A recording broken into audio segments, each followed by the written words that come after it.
Emergency evacuation procedure, as normal, is via the door you've come in, unless that's inappropriate, in which case it is to your front left. Item 2, election of chairman. Are there any nominations? Councillor Potter. I'd like to nominate Councillor Cleary. Thank you. Is that seconded? Councillor Dockwra. Are there any other nominations? As there are no other nominations, I will put that to the vote unless there are any objections, in which case we'll carry it by general affirmation. Are there any objections? Are there any objections to that nomination which has been seconded? If not, we will pass that by general affirmation. Apologies for absence. Apologies have been received from Councillors Bailey and Windress. Councillor Dockwra will substitute for Councillor Bailey. No substitute has been received for Councillor Windress. Thank you. Item 4, appointment of Vice Chairman. Are there any nominations for Vice Chairman? Councillor Potter, would you prepare to be nominated? Yes. In which case I nominate Councillor Potter, seconded by Councillor Mackenzie. Are there any other nominations for Vice Chairman? Unless there are any objections, we will pass that by general affirmation. Are there any objections to us doing it by that method? In which case it is passed by general affirmation. Thank you. Item 5, the minutes of the meeting of the Licensing Committee held on Tuesday 10th of May, which you'll find on your agenda papers, pages 3 to 4. Have you all had a chance to read and digest them? In which case, may I have a proposal? I'll move it from the chair that we pass those as a good record. Councillor Potter seconds that. Are there any changes or amendments, additions, subtractions or corrections to the minutes? In which case, can I pass them by general affirmation? Councillor Goodrick. Yes, sorry, Chairman. I need to abstain on that because I wasn't here. Thank you. That's recorded. Does anybody? Councillor Dockwra. I'll abstain as well. Similar, thank you. It has been passed seconded. If there are no objections, we will carry it by general affirmation with the 2 abstentions recorded. Item 6, urgent business. I have none. Item 7, any other business that the chairman decides is urgent. I have none. Pages 5 to 6, you'll find the applications given under delegated authority. I don't think there are any notes, and with nobody, have we got anybody from? I don't think we've got anyone from licensing to carry that. Answer any questions. If you have any questions, if you put it in writing and it be answered in due course. I have no other business, and I will therefore close the meeting and hand over to Councillor Potter. Thank you very much.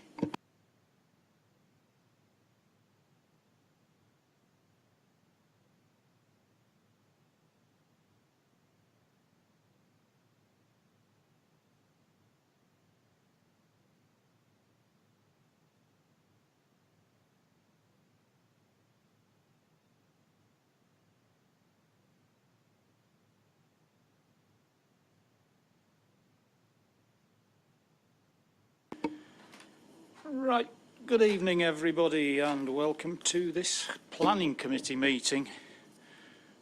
Welcome Councillor Goodrick back from the dark side of scrutiny. I think you'll be pleased to hear that as chairman I've arranged to keep the agendas much more manageable with only a couple of items on. But unfortunately it's only for this month and there might be a payback next month. Right, apologies for absence. I will take that we've got the same apologies as for licensing. Thank you. Declarations of interest, have we got any? Councillor Mason. The item in Hampton, I do know the applicant are living in the same village as them. It's personal, non-pecuniary. Right, thank you. Councillor Andrews? Yes, I also live in Hampton and I'm the chair of the parish council. Right, okay, thank you. Councillor Thackeray? Roger, and Councillor Cleary.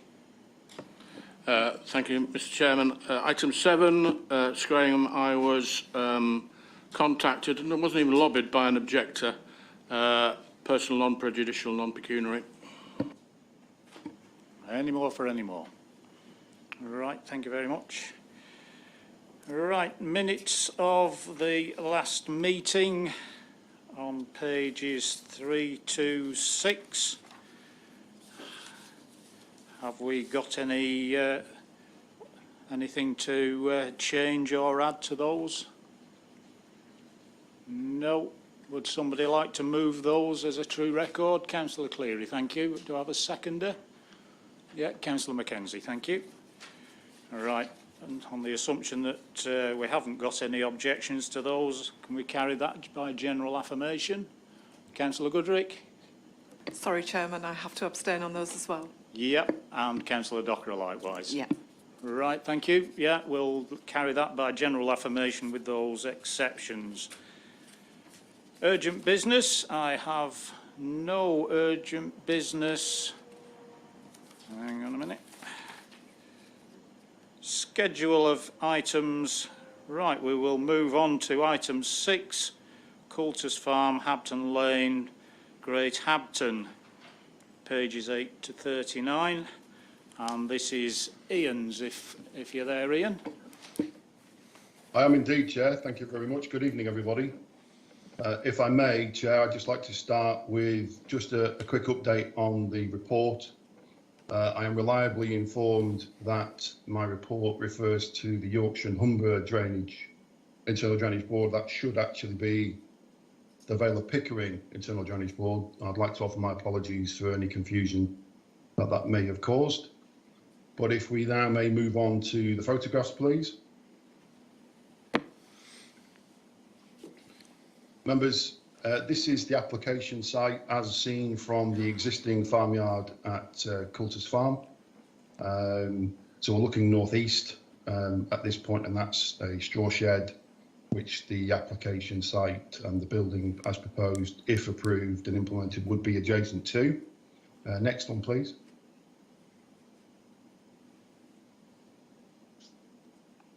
Thank you. So this is looking southwest. We're looking, it's almost like a reciprocal view. We're looking back towards the farmyard. You can see a trailer just by the trees where the access to the farmyard is. But that's the straw shed as seen previously. And we're stood in part of the field where the new building would be located. The next one, please. So we're just looking at the straw shed. The land in the foreground and to the left is essentially where the application site and the building is proposed. So the next photo, if I may. So this time we're looking in a more westerly direction across the agricultural field. This time I've annotated the slide with Suncroft and Winhill Garth, two of the three nearest residential properties which are to the west-northwest. And that just gives you a sense of the openness of the agricultural land and the site around it. Next one, please. So on the eastern side now of the application site, two annotations here. One is where the first one to the left is the site location, the approximate location of part of the proposed building, but also the arrow next to that points to the proposed attenuation pond, and that's approximate location. And on the very extreme right of the image, as you look at it, members, you can just make out the watercourse to which this attenuation pond would drain at a rate equivalent to what the surface water, the Greenfield runoff rate would be, as long as they get the approval from the Internal Drainage Board. And just to be clear, the Vale of Pickering Internal Drainage Board, if they approve that, that's the intention in terms of surface water. Next slide, please. So now we're on the eastern edge of where the proposed building would be, but we're looking west-northwest, and you can see Suncroft and Winhill Garth just in the distance there. But again, it just gives members an appreciation of the agricultural nature of the surrounding land. Next one, please. This time we're looking northwest, and again I've annotated Suncroft and Win Hill just so members can orientate themselves. But again, this is about site context and just gives members that appreciation of the agricultural nature and open nature of the local landscape. Next one, please. So this is the reciprocal view. We're more or less at where the two residential properties are, but you can see the reciprocal view from the nearest public highway looking east towards the application site, which I've obviously annotated for members just so you can see. You can see the building, but it's not immediately obvious straight away. But there you are. That's the view that you get. That's the reciprocal view. The next one, please. So we're back at the application site, and we're looking northeast from the approximate location of that structure. And again, it just gives members that site context. The next one, please. And this is looking north. So again, this is about site context, members, just so you understand and appreciate that the area that we're in. I'm sure many of you will know it far better than I, but just to give members that understanding, that appreciation. It's an agricultural setting, an agricultural building in an agricultural setting is principally considered acceptable. The next one, please. And this is the aforementioned watercourse. This just gives members that little bit more of an appreciation of that eastern boundary as well.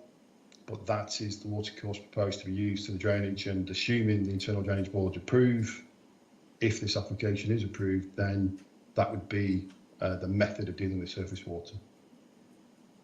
And I think that's it, if I'm not mistaken. Thank you.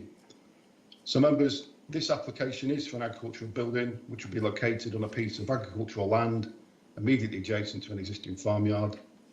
That building would be located next to an existing straw shed and is proposed to be a piggery unit. The building would be constructed of a steel frame, concrete panels with Yorkshire boarding, with a grey fibre cement roof, and would be very much in keeping with modern day agricultural buildings, and in that respect is considered acceptable. The nearest residential properties to the site referred to within the report, but the nearest, Habton Grange, which is to the south, is still some 271 metres from the application site. The applicants propose to deal with surface water via an attenuation pond, which would pump water into a nearby watercourse at a rate as existing, effectively the Greenfield runoff rate. Whilst the permission to discharge of this watercourse will be for the IDB to agree, the principle of this drainage strategy is confirmed as acceptable by the lead local flood authority, IDB themselves and the EA. It is also recognised that the site is governed by an existing environmental permit, which is managed by the Environment Agency. This permit effectively ensures proper management of the site is achieved, and in determining this application, the local planning authority has recognised its role as the determining authority for land use, as per paragraph 188 of the National Planning Policy Framework. Members, it is also noted that the application has received 31 objections. These objections are detailed within the report and are understood and recognised. Whilst much of the basis of these objections are not considered material matters for consideration as part of this planning process, those which have been considered such are detailed within the report. Fundamentally, this application is for an agricultural building, the like of which are routinely approved on a regular basis by this and many other rural local planning authorities across the country. Whilst the concerns raised are recognised, it is equally recognised that no statutory or non-statutory consultee has offered any objection towards this proposal. It is considered that this scheme is acceptable, subject to the imposition of conditions as drafted within the report, and accordingly it is recommended for approval. Thank you very much, Chair. Right, thank you, Ian. Right, we have one speaker on this item who is the agent, Mr. Harrison. Can you hear us, Mr. Harrison? I can, thank you, Chair. Okay, thanks. Go ahead, you've got 3 minutes to speak. Thank you, Chair. Good evening, members. This application seeks full planning permission for what is, in agricultural terms, a relatively modest-sized pig rearing and finishing shed. The applicants operate a prosperous family-run farm and are seeking permission to expand their existing operations in an effort to meet an increase in market demand, an increase which has only risen further due to the current cost of living crisis and the rising costs associated with importing meat from overseas. The proposed additional pig unit will further contribute towards the rural economy in providing locally sourced, sustainable pork. Contrary to several of the objections surrounding the sustainability of such units, The UK is currently only around 40 to 45% self-sufficient in the production of pork. Locally sourced and homegrown meat contributes substantially towards cutting overall carbon emissions from the production process and more so the wider agricultural sector. As noted within the officer's report, several objections have been raised to this application. However, these are primarily made up of representations from vegan activist groups, the like of who seek to object to any application of this ilk. The primary reasons surrounding their objections centre around animal welfare, which, as you know, is not a material planning consideration in itself. Coulters Farm is controlled via an environmental permit, which is governed by the Environment Agency. The permit offers, by its own definition, the highest level of protection afforded to the environment. The National Planning Policy Framework clearly outlines at paragraph 183 that where a site is operating under an environmental permit, local authorities should take the view that all measures controlled under this process are acceptable. To clarify, the permit controls a vast number of emissions, which include but are not limited to the control of manure, noise, drainage, odours and ammonia. The application has a clean bill of health with no objections from any statutory consultees and a clear officer recommendation.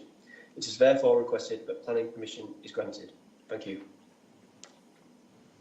Thank you, Mr Harrison. Right, have we got any questions? Yeah, Councillor Andrews. Yeah, I have 3 questions. First of all, I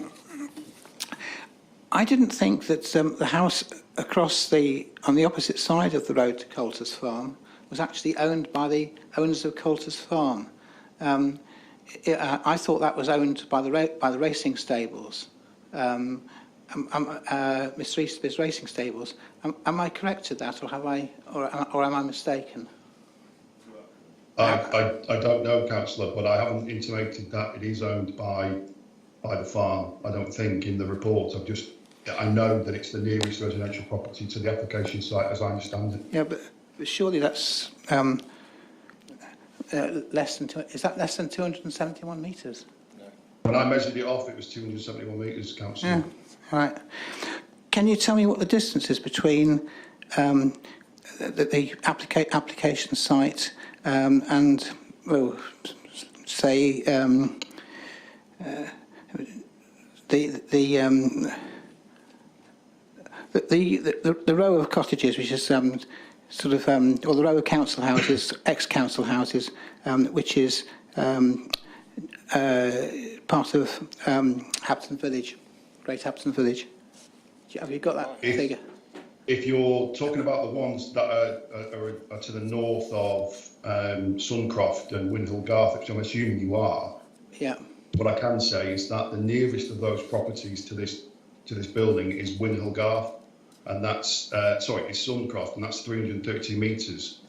Windhill Garth is 329 according to my calculations and according to my report, and as a consequence, I believe that these properties are in excess of that.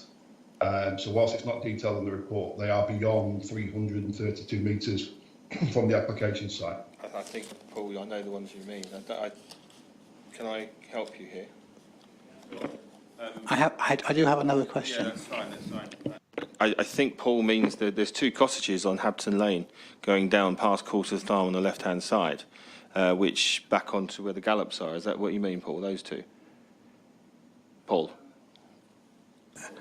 That to me is the closest properties because they overlook the back side of this farm. No, I'm thinking more towards out towards Hapton Centre. There's the Grapes Inn, and then you carry on towards Coulters Farm, and there are some it's a row of council houses before the. Yeah, where I live, you mean? Yeah, that's right. Yeah. No, I mean there's 2 houses opposite the KM8 well site that are there that haven't been mentioned in this report at all. They're on the drawing, on the map. Oh, it could be 1 actually. Yeah, 1. But I'm just that I think is that the one you mean, Paul? Because that's the closest property I know. That's closer than I think the farm opposite. It's certainly closer than the 2 that's on the report. No, it's not the one I'm talking about. But okay. But it still would be useful to have the distances You've from forgotten those. about that one. Sorry. Yeah. If you can provide. Sorry, can I just clarify? You're talking about the property called the Ellens? Yes, it could be. Yeah. Yeah, on Habton Lane itself, just below, east of the Coulters Farm itself. I think that's the one that you're talking about, Councillor. Just bear with me. We can scale that off. Either one of my colleagues can, or I can look at that now for you if you wish. I'm not asking to Just do bear with me it. then. I'm not asking to do it with strict accuracy. I mean, so just the approximate distances will do. Right. Okay. Well, I would say it's similar to the distance from Habton Grange. Habton Grange is quite a sprawling property, but I would say it's in the region of 270 metres. But I mean, if you wanted something a little bit more accurate, we'd have to go into the GIS system. That's okay. My third question relates to odour, and what I see is that there's going to be a naturally ventilated rearing system. Now, the big problem with pigs is smell. So I'm just wondering if you could tell us what a naturally ventilated rearing system is and how it is anticipated that, I mean, we're talking now not just of 2,000 or 3,000 pigs, we're talking about another application after this for another 1,000 pigs. So, and I'd like to have an idea, please, of what of where we are in regard to odour. What does a naturally ventilated system mean? And how are we going to make sure that the neighbouring properties, including the two villages concerned, are not going to be are not going to have an odour problem? Well, I think firstly, I would say that as I understand it, the farm has 2,000 pigs on site, not 3. This would be 3,000, but they have a permit which permits them to have 4,000, but they do not have 4,000 animals, 4,000 pigs. Yeah, excuse me. Within the holding. Excuse me. me. Just to clarify. Can I just come in? What I said, there's what I said, 3,000 pigs. That's 2,000 that are there already, plus the 1,000 that are applied for, and then there's another 1,000, which is according to this report, is in the pipeline. No, I'm sorry, I haven't said that at all. If I may clarify it, Councillor, what I've said is that there is 2,000 pigs on site according to the application that we've received. This application is for a further building which would accommodate another 1,000 pigs, and then therefore there would be a total of 3,000 pigs on site within the applicant's control for the piggery units that they have. And I understand that's the situation on site. There isn't a subsequent application for another 1,000 pigs. I think what you've possibly done is I have referred to, there is a second application which is for a general agricultural building which is much smaller than this, and that is intended to share the drainage strategy in terms of surface water, and that's essentially it. But they're not linked in that respect in terms of they're not piggery units. Only one of them is, which is the larger one, which is before you this evening. So hopefully that clarifies that particular point. And apologies for any confusion that may have caused. It does. No, there's no reason for apologies. But you are right. That is what I was looking at. Right. But can you come back to answering the question in regard to odours generally, please? How are they going to be dealt with? In terms of odour as a general rule of thumb, the approach is that there's an environmental permit in place, and that ultimately governs the things like odour, noise, the way that they handle manure, quite a big gamut of issues, which ultimately that environmental permit is there to protect the local environment, the local amenity. Ultimately, that premise is that is the overarching environmental protection that we have in place. Now, from a planning perspective, if this wasn't a farm, it was a brand new scheme, we would have consulted a number of other consultees, but we don't in circumstances like this because the environmental permit is in place. And what we don't want to do as a local planning authority is to essentially make the applicant do things twice. They're already doing it for the Environment Agency. They shouldn't have to do it for us as well. And paragraph 188 of the NPPF is explicit that our job is to determine land use. It's not to control emissions. Now, in terms of the technical definition of what the naturally ventilated building is. Chair, if I may, I would recommend that we utilise Mr Harrison as the agent, who's more of an expert on this than me. If you would permit it, he could possibly give a far better explanation than I. Yes, I'm quite happy for Mr Harrison to do so. Thank you. Thanks, Chair.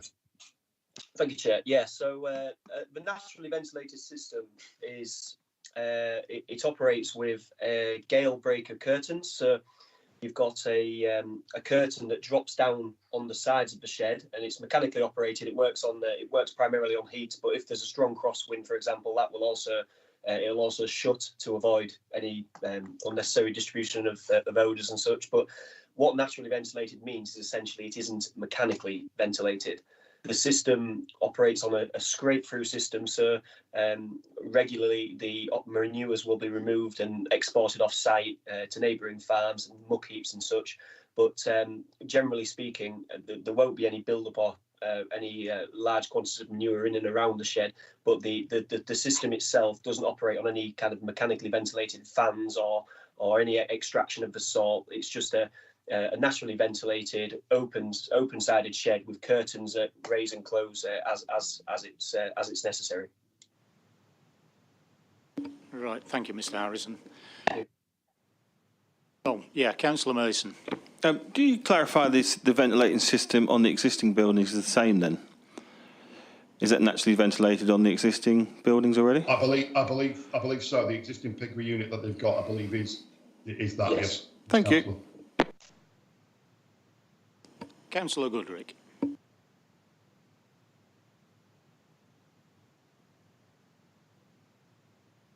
Can you just put your microphone on, please?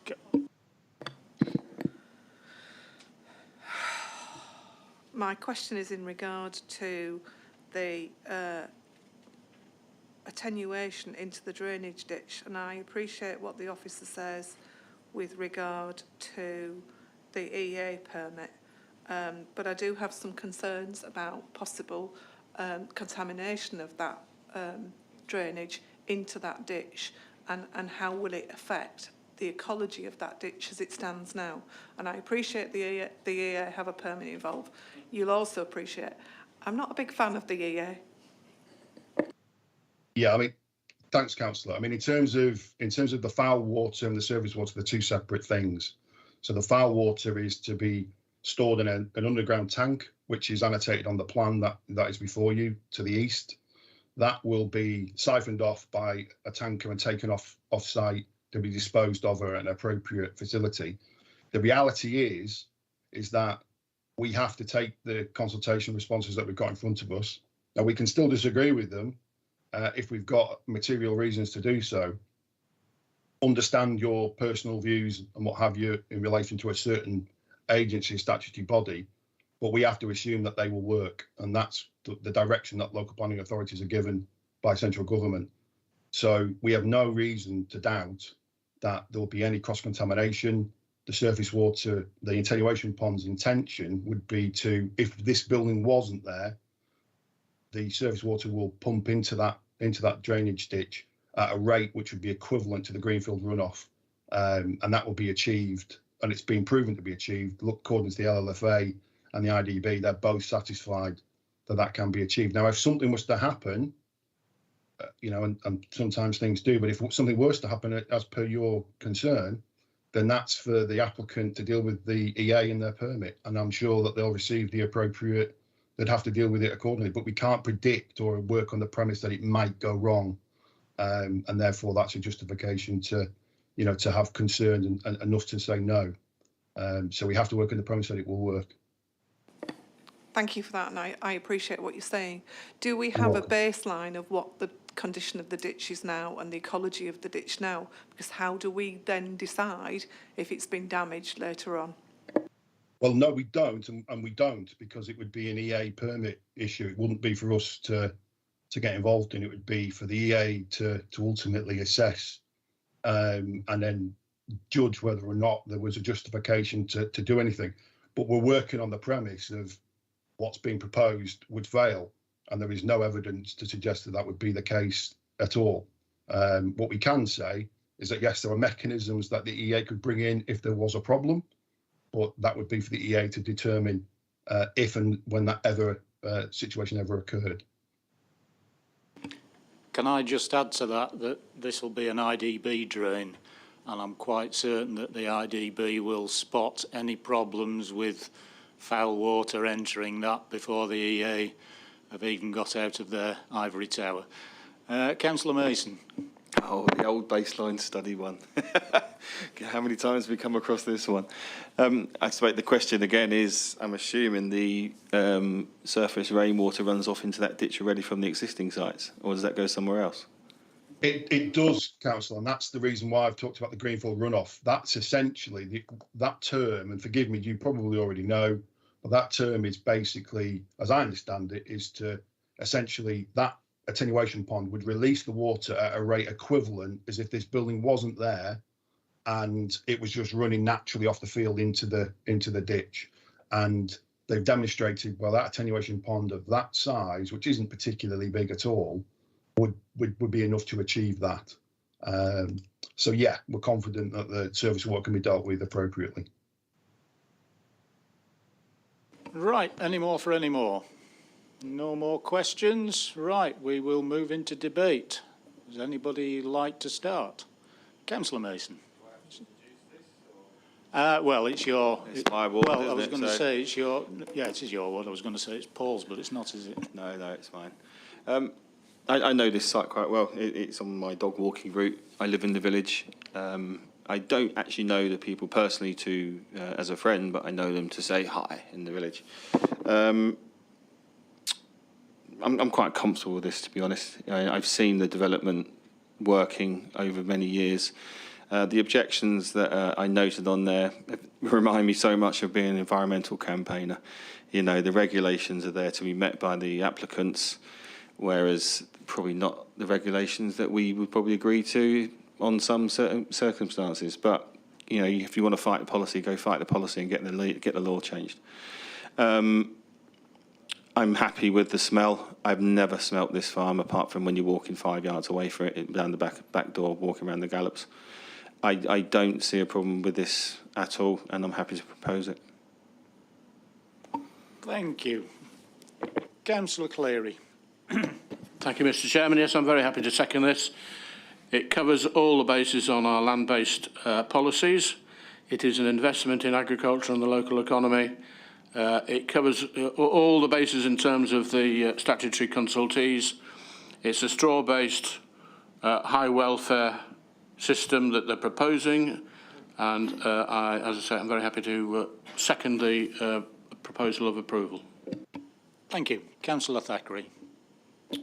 Yeah, I have no issues with it, particularly, except the treatment of this new piggery, albeit I've only just been made aware that it's not on its own, but nevertheless, I'll get to the point.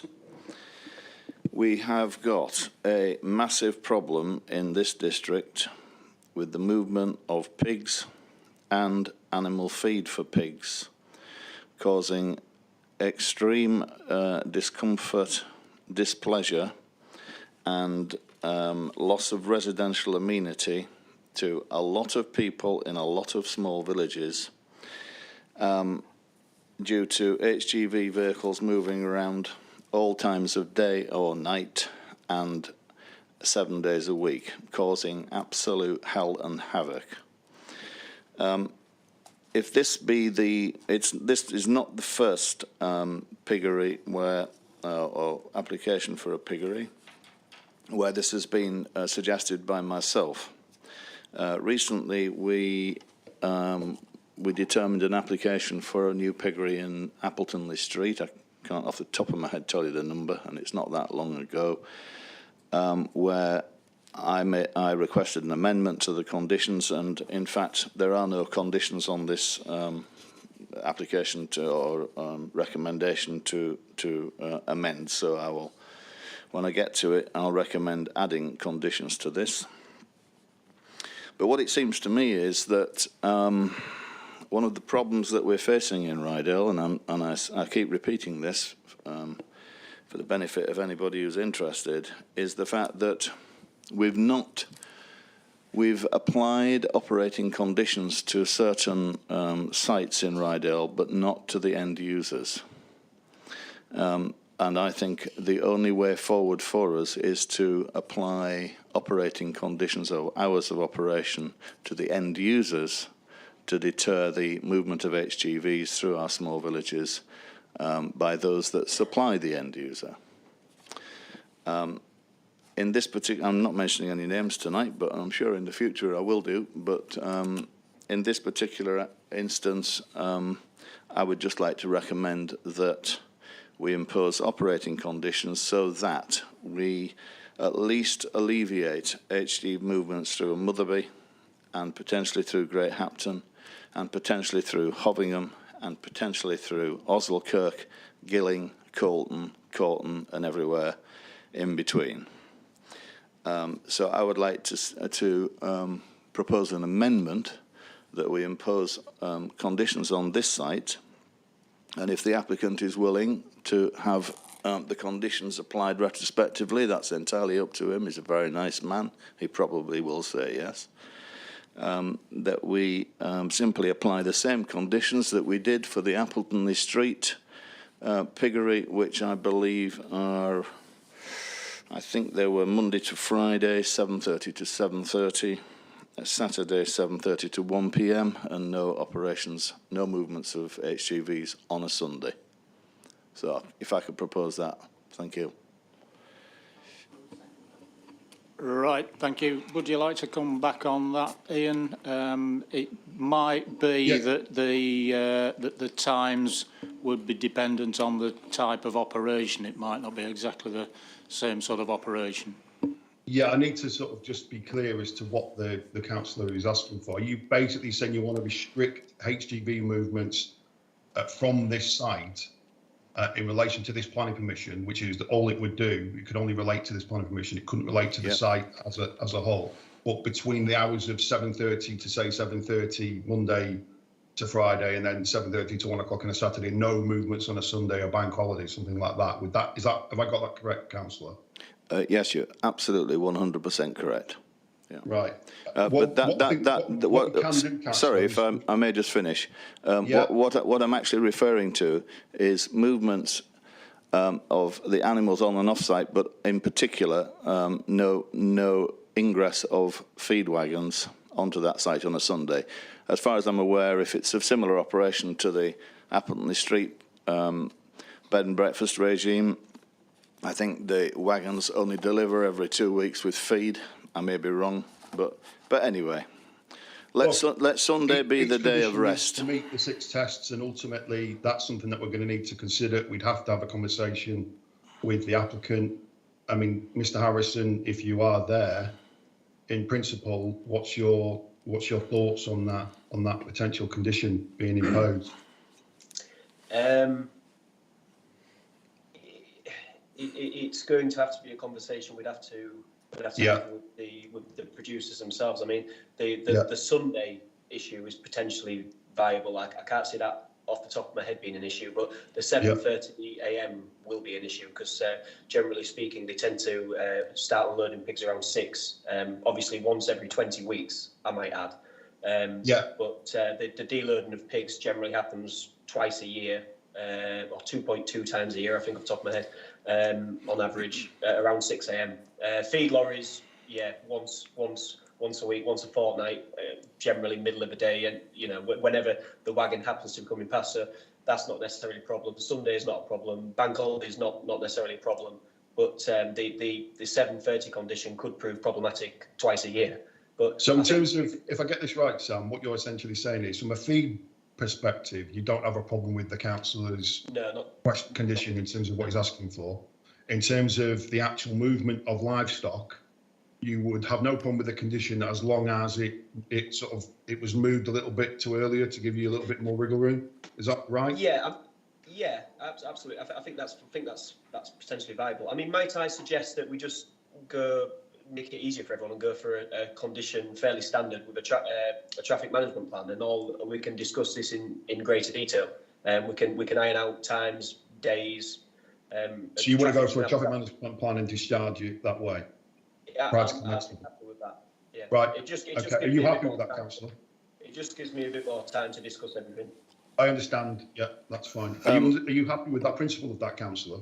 I would just like, yeah, I think if we simply go back to the applicant and ask him what hours of operation are workable, excluding the Sunday, because in actual fact, I think the Appleton Street one, I have sent it to you, but I can't find it on my phone instantly. I think they were 7:30 to 7:30. So I mean, We if can go it's with the traffic management plan condition, and then what we'll do is, when they submit that information, we'll assess it. One thing we will insist upon is there's no Sunday. yeah, no Sunday bank holidays, Christmas, Easter. Yeah. Absolutely, absolutely. I think the one thing that we may need, I think what we can do is we can say feed, and we can have that as one element, and then the actual livestock is another. Yeah. And it appears that the livestock is the one that might just need us to be a little bit more. We might need to compromise on that, and it might well be that it's 6 a.m. But we'll wait and see what we come back with the applicant. And as long as you're happy to delegate that to us, councillor and members, then we'll be able to negotiate that. I'm happy for you to delegate it with, as long as you run it past me. We can. I'll have to speak to Jill about that, because obviously this is a committee decision. It's not a decision just for yourself, I'm afraid, councillor. So, well, in which case, I'll propose we defer it and bring it back. So you want to defer it and bring it back? Yep, I don't mind. Okay. I'm easy. I'm sick of these bloody rotten. Yeah, go ahead. Chair, I agree with Councillor Thackeray. I mean, members really ought to know what the final terms are going to be, and I really do think it should be deferred. I mean, there's I have to say, before when Capital Council looked at this, it just looked like 1,000 pigs. But we didn't realise that, or at least I didn't realise that we were talking about quite a big operation. And I know that we're being told that the second application is not for another 1,000 pigs, but on the other hand, the permit is for 4,000 pigs, and so therefore that building could be used for 4,000 pigs. So on those the second application, if it's granted, that building could be used for the remainder or some of the remainder of the 4,000 pigs. So I'm a little bit uncomfortable. Can I just intervene here? The other building is a general agricultural building, and they've applied for it for a general storage building for feeding for machinery. That's what it's for. It's a much smaller building than this one. It's not designed or intended to be used for the housing of pigs. So I'm slightly confused as to why there's any concern about that, because there really shouldn't be. That's a separate issue, a separate matter being determined by the LPA. Can I speak, Chair? Because I have been interrupted. Thank you, Councillor Andrews. We are looking at the application before us, not for another application for another 1,000 pigs. Now, I am aware that there are different sorts of pig operations. The one that was looked at in Appleton Street was specifically for a different type of operation, where they weren't taking the pigs directly to slaughter. Though that sort of operation that we're looking at now, as far as I'm aware, is a different one where those animals are taken early in the morning, and that is normal operation. So I'm quite happy to take the proposal to defer this to get this sorted out. Now, Councillor Goodrick, next. Thank you, Chairman. I was trying to be pragmatic and look for a compromise on this, and perhaps with yourself and the Vice Chairman of Planning could sort it out with the officers, that condition, rather than defer it and waste the time of the committee. Yeah, Councillor Cleary. Thank you, Mr. Chairman. Yes, I entirely endorse what Councillor Goodrick said. Let's just look back at what we're doing, what we've got in front of us. It's an addition of an agricultural unit to an existing agricultural unit in agricultural land in an agricultural area. I appreciate entirely the request to limit Sunday opening and even other times during the week, but farming is a 24/7 life. It has been proposed and accepted that we'd look at this through deferment, not through deferment, through delegated powers through a traffic management plan. And as Councillor Goodrich said, that the officer and applicant can liaise through ourselves, Mr. Chairman. And rather than defer it, I would suggest that we deal with it that way. Thank you. Yes, I think that sounds like a sensible proposal. Councillor Thackeray? Chair, it has Can we been go back proposed- to the beginning? I think if we could just, if we just spend 5 minutes, we could work out what hours are acceptable to the applicant personally. Traffic management plans, what on earth they are, I haven't the faintest idea. I do know what starting work at 7 o'clock in the morning means, and I do know what no Sunday operation of feed wagons means. Yep, thank you, Councillor Thackeray. I think the problem is that we have the agent here, we don't have the applicant here, so that's going to need discussion. Councillor Mason. I actually like the idea of a transport management plan on this. I think it's a good idea. I like the thought pattern behind it. What I do worry about is that this farm will be the only farm in the whole area that has this on it and puts itself at a slightly less... Or number two, sorry. Yeah, two different things. But hang on, Simon, please. You know, I just think we need to take that into consideration. But I think the transport management plan should really be investigating why these trucks are moving around Rydale at times in the morning, which are breaching their own management plans of the suppliers, because that is happening. Anecdotally, we have reports across all the villages. You know, I know Claire did some work on this 2-3 years ago in one of the villages. You know, the enforcement of that, I think, is just as paramount as putting in restrictions onto the people that are their customers. Yes, I think I would tend to agree on that. But getting back to this application on its own, Councillor Thackeray, are you happy to propose, as you did originally, to go for a traffic management plan to be delegated to officers and agreed with the chair and the vice chair? Yes, on the basis that you show it to me as well. I'm perfectly happy to go along with that. Not that I wish to interfere, but I am interested to be able to follow up these requests that I make and see that they're carried out. I do think we have a massive problem. It's not Mr. Bulmer's problem. I fully appreciate that, and I wouldn't wish it to be his problem. But I think this ought to be the beginning of a new regime for this council to not just let HGVs run haywire across Rydale. It's not an industrial zone. It might be agricultural, but it's not heavy industry. Right, thank you. Councillor Cleary. On the basis that Councillor Thackeray is happy with what we've proposed, I'm not going to say any further. Just to be aware that any conditions we impose have to be, can be appealed against the conditions, even if he, Anyway, I'm sure you don't need reminding. Right, and who seconded Councillor Thackeray's proposal? Councillor Andrews, are you happy to second that? Well, personally, Chair, I would have preferred a deferral so we could all have a look at the condition.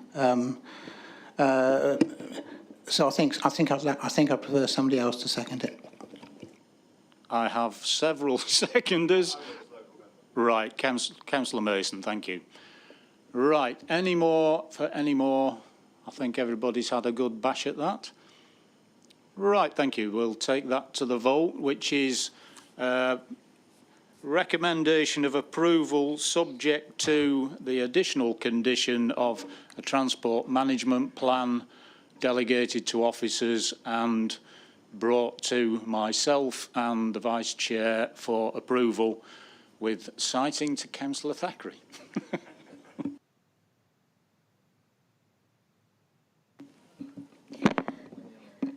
Councillor Andrews. Against. Councillor Cleary. For. Councillor Dockra. For. Councillor Goodrick. For. Councillor Hope. Oh, sorry. Councillor Mason.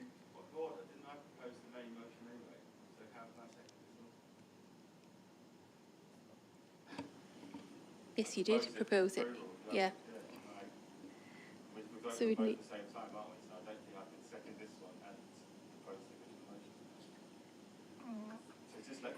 Yeah, Councillor Goodrick, seconding.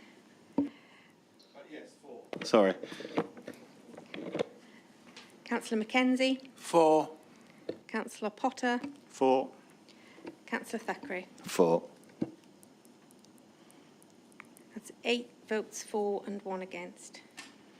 Right, thank you. At last, we'll move on to agenda item 7. Thought this was going to be a quick one this evening. Right, tree preservation order, Mullins Cottage, Main Street, Scrayingham. And this will be yours, Matt. I think I'll just introduce it, Chairman, if I may. Matt's here to answer any questions that members may have. Yeah, that's fine. Go ahead. Yes, Chairman, thank you. This report seeks approval for the confirmation of a provisional tree preservation order with amendments. The provisional order was made in January of this year following a tree assessment and evaluation, and the details of those are appended to the report. The provisional order covered 2 single trees and 3 groups of trees. The evaluation was undertaken at the request of the owners of the trees. That was made in response to, I understand, plans to install drainage trenching on the northern boundary of the property and their concerns that this would result in damage to the trees. Representations received following the making of the provisional order are detailed in the report and appended material. An objection has been received to the order that's been made by the trustees of the Alderley Park Estate that have raised concerns that the order would fetter the ability to install a drainage ditch. On the basis that we have received an objection, the matter has been considered by 2 members of the Tree Preservation Order Working Party, and that was the Working Party met and considered this on the 23rd of May. The members of the Working Party considered the amenity value of the trees and the tree groups and the expediency of protection. The Working Party also considered the implications of making the order in relation to the drainage proposals, concluding that the TPO itself would not preclude applications to carry out works and for the merits of the drainage proposals or drainage options to be considered as part of any planning application or subsequent TPO application. To this end, both members of the Working Party agreed to recommend to the Planning Committee that the order is confirmed subject to amendments. The Chairman used his casting vote to confirm the amendments to the order. In this respect, Chairman, I'd just like to clarify the vote of the members of the Working Party. I think the papers refer to 3 votes in favour as detailed in the report. In actual fact, it was 2 votes in favour of confirming the order with amendments, with the Chairman using his casting vote to confirm the detail of the amendments to the order. I think that was the right sequence of event.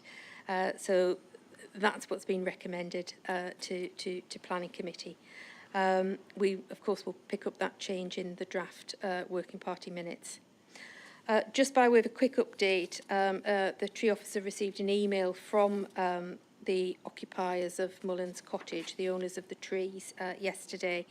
They've just stated that they're unable to attend the meeting this evening, and just like to point out that they note in the documentation that there is a persistence reference by the landowner, Mr Windali, that our TPO northern boundary is the lowest point of the village. They go on to say that this is in fact correct. The lowest point of the village is outside the entrance of both Village Farm and Bridge End Farm in the centre of the village, where flood water containing sewage effluent accumulates each time there is a storm situation. Mullins Cottage has never been at risk of flooding due to water flowing to the lowest point from both ends of the village to the centre outside the village farm. I'd ask if possible that councillors are made aware of this at the meeting. Chairman, the recommendation of the Working Party is as outlined in the report, which I believe is on page 42. Thank you. Right, thank you for that, Jill. Particularly clarifying the voting, which confused me, I have to say. Right, do we have any questions? Councillor Cleary. Thank you, Mr Chairman. May I, for further clarification, just elaborate somewhat on the voting and for the benefit of the committee. Councillor Potter and I met the tree officer and inspected at length the site. We both agreed that T1, which you'll find on page 58, was not worthy of further protection, and we both agreed that that would be removed from the TPO. However, we did differ on others. I agreed on T2 and G3, G3 being the group of trees, some mature, some maturing, nearer the road. I couldn't agree on G1 and G2 on the basis that they were not mature, and from my inspection were not trees legally. However, you did, and you used your casting vote. I think that, does that clarify, does that accord with your, I merely say that for the record. I'm very happy to accept your decision and casting vote and the recommendation as proposed. Thank you. Yes, thank you, Michael. I think that's a fair representation. Any questions? Yeah, Councillor Andrews. Am I right? I mean, I've read this report, and I'm not sure if I've understood it correctly. But am I right that the trees from G1, G2, T2, and G3 that they are growing over a drainage pipe in what was a drainage ditch? Can I just have confirmation or explanation or denial of that, please? Because that's what came over to me from reading the report, and I'd like to know if that's correct. Sorry, is that a question to me, Councillor? It certainly is, yes. Yes. My understanding is that there was along that boundary a drain on the Mullins Cottage side, but there's also a drain further within the property, which Yorkshire Water maintain and have recently cleared out. So it's like a 6-inch drain that then goes into a wider one further down property, not far from T2 actually. Does that answer your question? So, do the roots go over a culvert? I can't answer that question, to be honest. Thank you, Chair. Okay, thanks, Paul. Councillor Goodrick. Thanks, Chairman.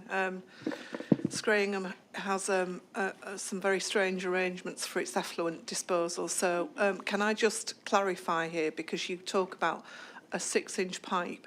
Am I right in thinking that this is the discharge pipe for when we're in an overflow situation, which Yorkshire Water use when the system is overloaded with effluent from the village? Because if it's the same pipe, then it's also a matter of illegal discharging as well. So I'd like to know if that's the case. Sorry, I'm putting you on the spot, but I just need to be clear. I need to know which ditch we're talking about. I think there might be some confusion here, but I mean, I don't know an awful lot about the sort of pipe that was already in the system along the boundary, but I do know that further within the property that takes water, and I don't know particularly about whether there's effluent going into it. I think what's being proposed in this ditch is actually just clear water, not effluent or anything like that. So again, I don't know if that answers the question, but unfortunately, it gets into complexities beyond my sort of understanding, really. Do you want to come back on that, Caroline? Right. Councillor Thackeray? Yes, it's a question. I think I heard the officer suggest that Scrayingham was prone to flooding that contained sewage.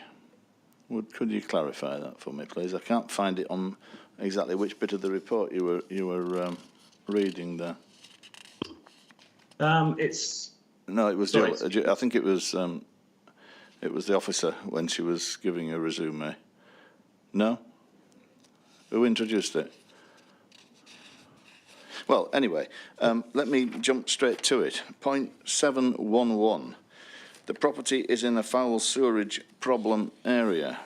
Yorkshire Water have advised that the agreed solution includes the installation of a new surface water drain, and this bit makes me laugh, helped by some goodwill funding that will be provided by Yorkshire Water to trustees of Aldby Park Estate. Well, all I can say is I am aware of the problems in Scrayingham, but not in any great detail. And I think aside from this tree preservation order application, we ought to be seriously considering investigating Scrainham and allocating some funding to take Yorkshire Water to task to sort out the problems that are incredibly well known, and the discharge of sewage onto a public highway is a criminal offence. I've said it more than once in this chamber. It's a criminal offence punishable by fine or imprisonment, and so I think we are being remiss not to pick up on these facts when they come before us, and we should be hunting them down. But to move on to the TPO, I'm a bit confused as to what is under these trees. Mr. Windarley states, running underneath all the proposed TPO trees is a 6-inch pipe belonging to Yorkshire Water. What else what else are we going? What else do we need to know other than underneath these trees is a pipe belonging to Yorkshire Water? Doesn't it tell you everything you need to know about these trees? Right. And Can Yorkshire I just Water. ask everybody to bear in mind that we are talking about an application for a tree preservation order and not to get hung up on drainage and sewage, notwithstanding that I fully agree with Councillor Thackeray about Yorkshire Water, and I will say something about it in due course. We're still in questions. Councillor Andrews.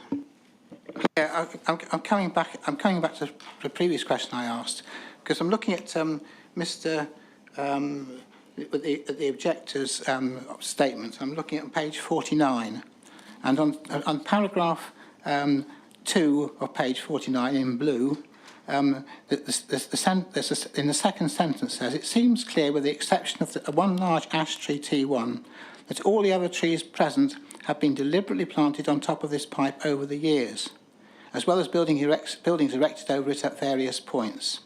And then the answer to the answer on page or comment on page 8 on paragraph 8.4 is that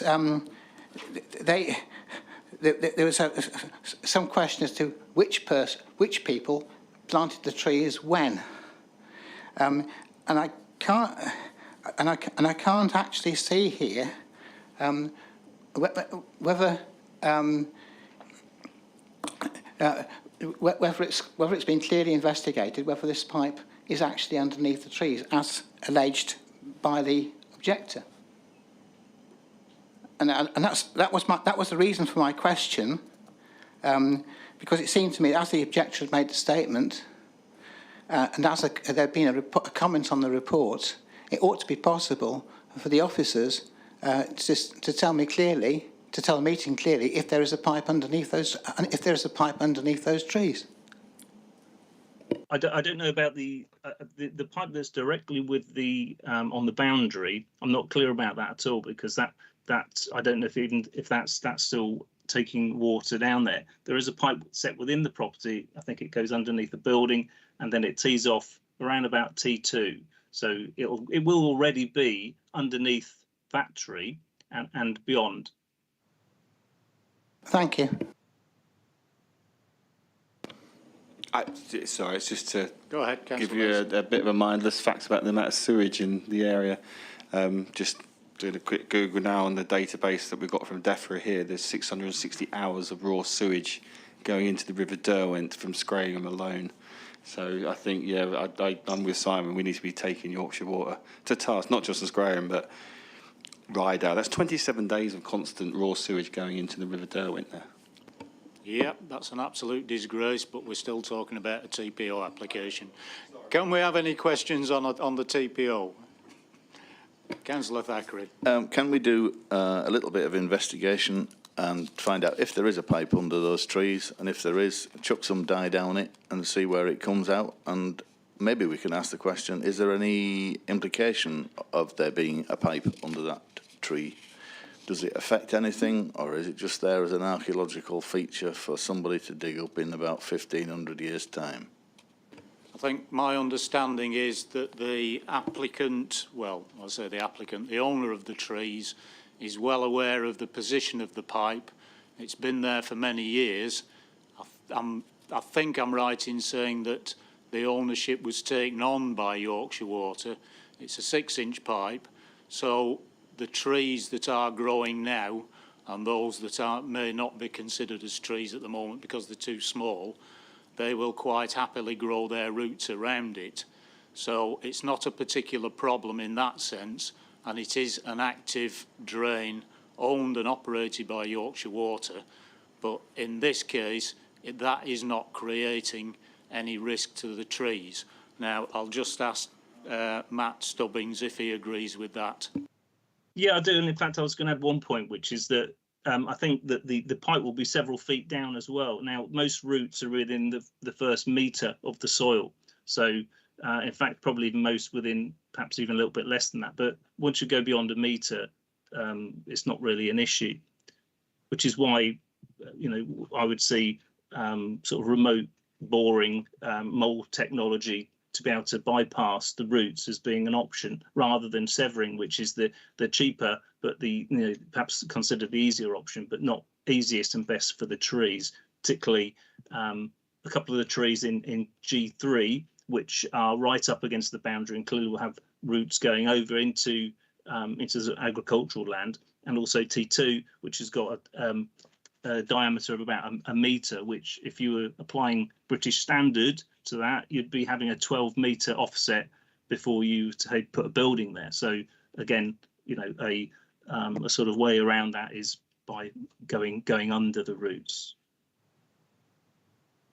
Right, I shall just add to that to make sure that everybody is aware of what's what here. These trees are in one ownership and down the boundary. The risk to them is from an open drain that is proposed to go right down the boundary on the other side of the boundary, which would clearly affect roots of those trees existing. Now, as far as I'm aware, this person has owned the property for, I think, 45 years. And as far as I'm aware, he has a perfect right, a legitimate right to plant trees wherever he wants, unless he is restricted by some legal covenant or way leave over that pipe. So with that in mind, can we go into debate? Has everybody finished with questions? Right, into debate. Councillor Goodrick. Thank you, Chairman. I know the area very well. I also know the sewage system very well. Spent hours on it and fought Yorkshire Water over it too. So I'm happy to support the TPO that's in place. I think there are other ways to achieve a drainage ditch, and I'm happy to go with it. Excellent, thank you. Councillor Mason. I don't mind seconding that. Councillor Andrews. I'm sorry, Chair. I disagree. I mean, I've looked at these evaluation methods, and one of the questions is the question of suitability emerges quite frequently, and the suitability, to my mind, the position of a drain underneath the roots does have some concern with me as regards to suitability. It also has concerns in regard to maintenance. What happens if this pipe does get penetrated by a root? Then maintenance has to be done, and the fact that the trees are there could interfere with maintenance. But the thing that is really concerning me is that this is basically a boundary dispute between two adjacent owners, and I don't think this council should get involved in such a boundary dispute unless there is a really serious issue. And I have to say that I agree with Councillor Cleary. Looking at the pictures of the trees, I cannot see any particular reason to save them as opposed to other trees. I mean, G1 and G2, you look at the picture, and they're fairly young trees. They've got no special significance in them. T2 is an ash, this is where I tend to disagree with Councillor Cleary. From the report and the stuff that the objector says, and which hasn't been denied, is there is ash dieback in the area, and this is likely to spread because, as I understand it, there's no cure. Now, if there was a serious issue here, with, important trees, big trees, very old trees, ones that are an important feature in the landscape, I would support this. But what we're being asked to do is we're being asked to intervene in a boundary dispute. And I'm sorry, I just cannot go along with this. Thank you. Anybody else for comments? Councillor Cleary. Thank you, Mr. Chairman. As a local member, I'm happy to support this. I've already declared my thoughts on the trees involved, but I'm supporting the recommendation as proposed. The drainage problem is a separate issue, and I believe there's a separate solution to it. What we're here to do is looking at the recommendation in front of us. Thank you. Any more? Right, well, I'll make a couple of comments from the chair. I think it's important to realise what this is. TPO stands for Tree Preservation Order, sometimes known as Tree Protection Order, and that means there is a clear risk. Now, these trees would happily grow on their own and protect themselves, but when there is a clear risk to the trees, that's the reason why this planning authority will step in and say, we want to protect them from that clear risk. Now, I'm sure you'll all be aware of my rather sad interest in all things flood risk management and drainage. So this sort of really caught my eye. But we have got to be aware that this is a tree preservation order. We are trying to protect these trees. And the drainage and the flood risk are a completely separate issue, other than the fact that somebody wants to dig a ditch right next to the roots of these trees, which would damage the roots of the trees, particularly the two ash trees, particularly, is it T2? Yeah, which is a massive and very attractive tree showing no sign of ash dieback.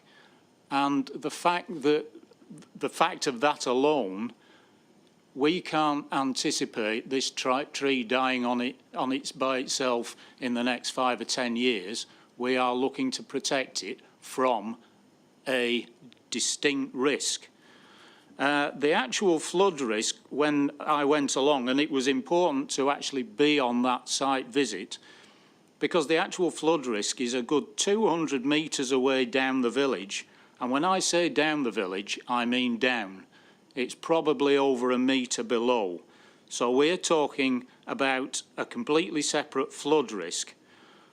This proposed ditch is about foul and surface water drainage, and to my mind, that's the responsibility of Yorkshire Water, the LLFA, North Yorkshire County Council Highways, and that's up to them to deal with it. It's not up to anybody else, but while they're proposing something that is a distinct risk to these trees, then I am happy to confirm this order to protect those trees. Now, a TPO doesn't preclude actions around flood risk or thinning or pruning of the trees, but it does bring the trees under the scrutiny of the planning system. So anybody that wants to do anything will therefore have to come to this planning authority and say exactly what they want to do, and at which point we can say how much damage is it going to do to those trees and say, no, that's not acceptable. So on that basis, obviously I've already voted, but that is the reason that I will be supporting this tree preservation order. Right, having said that, I think we can go to the vote. Councillor Andrews? Against. Councillor Cleary? For. Councillor Dockwra? For. Councillor Goodrick? 4. Councillor Hope. Councillor Mason. 4. Councillor Mackenzie. 4. Councillor Potter. 4. Councillor Thackeray. 4. That's 8 votes for and 1 against, Chairman. Thank you, Jill. Right, that concludes the main part of the agenda. Item 8 is any other business, which I don't have any at the moment. Number 9 is the list of applications under delegated powers. Does anybody wish to make any comment on those? I see no ships.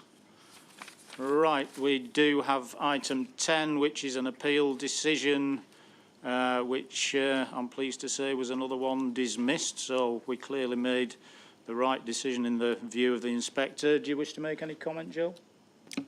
No, Chairman, I think the inspector's decision says it all, really. Yeah. Right, thank you. Well, that brings us to the end of the agenda for this evening. Councillor Cleary. Thank you, Mr. Chairman. At the risk of lengthening a short agenda, on appeals, I've been asked to say asked to confirm if we've had an appeal on the public house at Thornton Clay. It's been in the press that there's been an appeal received, but I've not received any official confirmation.